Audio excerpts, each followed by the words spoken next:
শুনতে পেয়েছো? রিলস টিলস পরে হবে, এখন খেতে হবে। ঠিক আছে।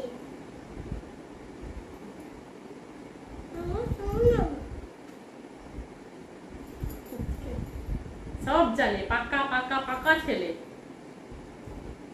খেয়ে নাও, খেয়ে নাও, বাবি খেয়ে নাও।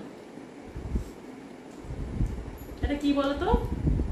ঠাকুরের প্রসাদ। কে দিয়েছে তুমি জানো? হালুম দাদু পাঠিয়েছে, এটা প্রসাদ, এই চচ্চড়ি পুজো প্রসাদ। ভালো? চিনি দেবো নাকি? চিনি দেবো না শুধু খাবে? চিনি দাও। চিনি দেবো? না, শুধু। শুধু খাবে?